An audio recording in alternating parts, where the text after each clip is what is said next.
Michel, nous sommes à Toronto sans enfants et aujourd'hui, c'est le début d'une activité bien spéciale, c'est-à-dire un 3 jours où Michel et moi jouons les touristes à Toronto. Michel, es-tu excité? Très.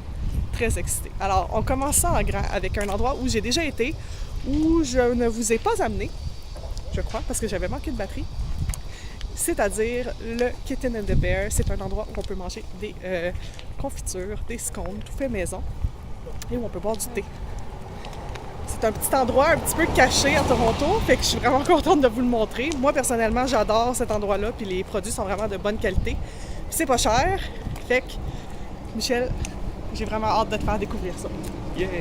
Allons-y, allons-y! Ça y est, on est rendu.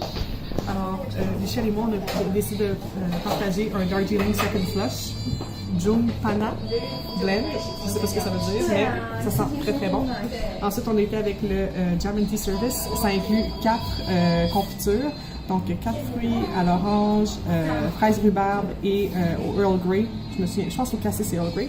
Il y a 2 scones et elle nous a aussi ajouté sel à la framboise et... Framboise et cassis. Cassis, voilà. Merci Michel, tu es un bon assistant.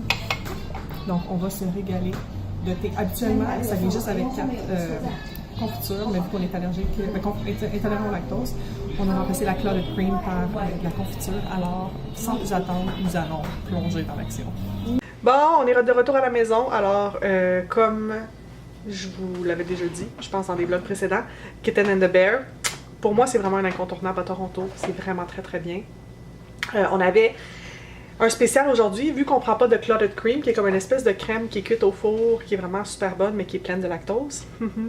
On avait à la place une 5e confiture. Donc, je vous dis qu'est-ce qu'on avait dans l'assiette, puis notre appréciation. Alors, il y avait fraise rhubarbe, qui était ma préférée, et je pense la préférée de Michel aussi. Il y avait celle à la prune et au Earl Grey. Michel a pas aimé ça, mais moi, j'ai trouvé ça franchement délicieux. Genre, l'arrière-goût de Earl Grey, c'est magnifique.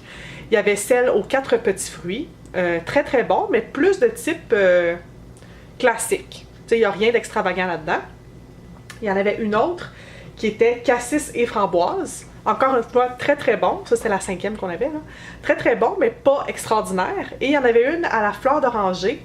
Moi, personnellement, je trippe vraiment pas sur la marmelade et sur les oranges, donc j'ai pas vraiment aimé, mais tu sais, c'est une bonne confiture pareil, là.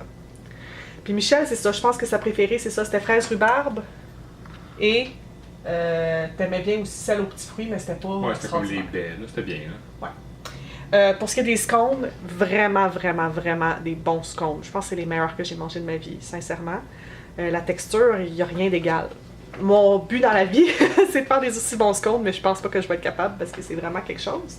Le thé qu'on avait pris, Darjeeling Second Flush, très bon, très délicat.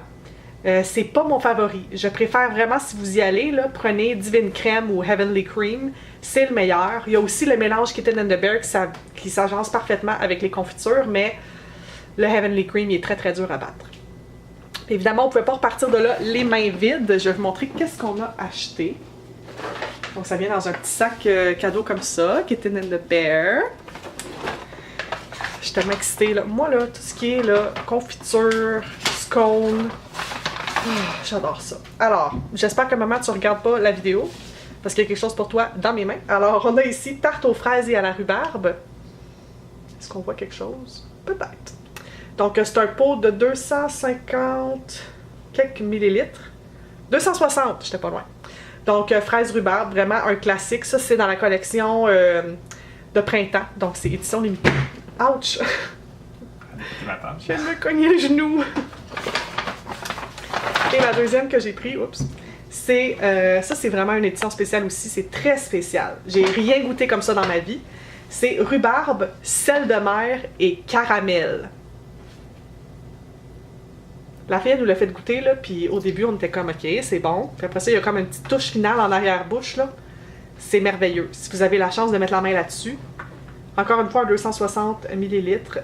Le branding de Kitten and the Bear, c'est juste parfait. Je pense que chaque confiture est 14 $. Ah, c'est pas écrit. Je pense que c'est 14 $ le pot de confiture. Il y a certains spéciaux à 12, comme les collections plus de base, de signature qu'ils appellent. Puis ils vendent tout l'été Sloan Tea. Sloan Tea, c'est fait à Toronto. Vous pouvez aussi les trouver en ligne, évidemment. Là, je vous fais une grosse promo pour eux parce que j'ai vraiment été souvent. Puis c'est une petite place. Je trouve que ça vaut vraiment la peine d'y aller, d'essayer ça si vous venez à Toronto. C'est vraiment une belle expérience. Si vous aimez le thé puis les scones, là, mon Dieu, garochez-vous. La seule chose, c'est qu'il y a juste 2 tables. Donc, ils peuvent accommoder jusqu'à 5 personnes à la fois. Donc, il faut vraiment y aller de bonne heure. Là, nous, on est arrivés, puis 5 minutes après, là, il y avait déjà 2 autres groupes qui arrivaient pour venir prendre une place. Fait qu'on a été très, très, très chanceux de pouvoir manger quand on voulait. On s'apprête à... On est revenu à la maison, vous pouvez le constater. Puis on s'apprête à jouer à Pandemic Legacy. Qui est ce jeu-ci. Mon Dieu, la boîte est à l'envers. Oh, Julie. En tout cas, là, vous comprenez. Puis je peux pas vous montrer le plateau parce que c'est un jeu Legacy, donc on déchire des cartes, on rajoute des choses, on enlève des choses. Puis je veux vraiment pas vous montrer parce qu'il y aurait des divulgateurs. Et moi, je veux pas vous montrer ça. Là, Michel fait une face à divulgateur. Michel, pourquoi tu fais une face à divulgateur? J'aime pas vraiment le mot, là, le terme. Ça remplace quoi? Spoilers. Ouais. Je pense que spoilers, c'est dérivé du français. À découvrir. Michel, ce professionnel de la langue française. En tout cas, fait on va jouer, on est dans notre petite table. Ben, je peux pas vous montrer, mais on est dans notre table de jeu de société qui, c'est comme un top, puis quand t'enlèves le top, tout le plaisir est là. On va faire ça, puis après, on va sûrement aller manger. On sait pas encore où. Faudrait que vous restiez à l'écoute pour savoir où. Michel, peux-tu expliquer qu'est-ce qui est arrivé? On a perdu à la fin de mon tour, puis Julie allait le gagner à son tour.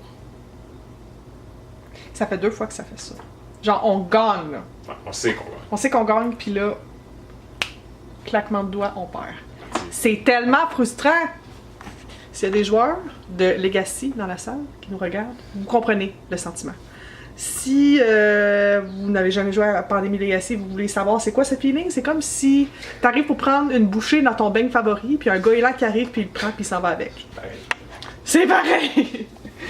Donc on a quand même beaucoup détruit de choses. Moi qui aime pas altérer mes choses puis les garder en parfaite condition, c'est sûr qu'à chaque fois que je déchire une petite carte, ça me fait comme un petit pincement au cœur, en même temps c'est satisfaisant.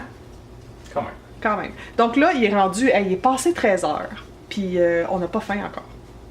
Mais on s'est dit cette semaine, tous nos dîners vont être à l'extérieur. Ouais. Parce qu'on peut treat ourselves. C'est ça. Fait qu'on vous tient au courant où est-ce qu'on mange, mais là, on est comme trop fâchés de notre défaite, là. Faut que je prenne un petit moment zen pour me reposer puis me calmer un peu.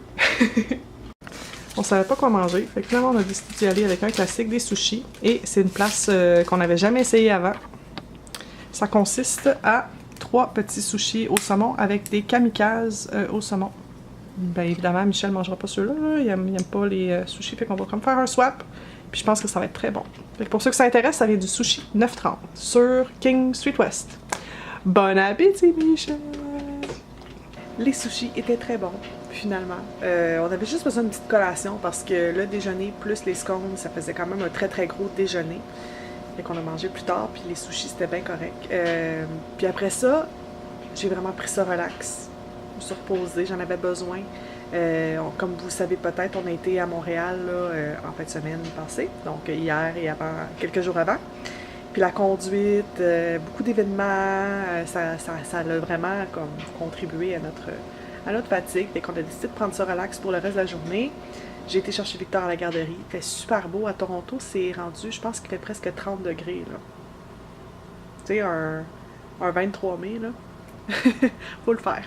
Fait que c'est ça, ce soir, je me suis fait un petit masque, j'ai pris ça relax, petit souper facile. Puis là, ben, je pensais aller me coucher.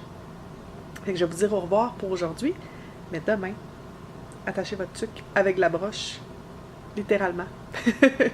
Parce qu'on va avoir une autre belle journée ensemble. Salut!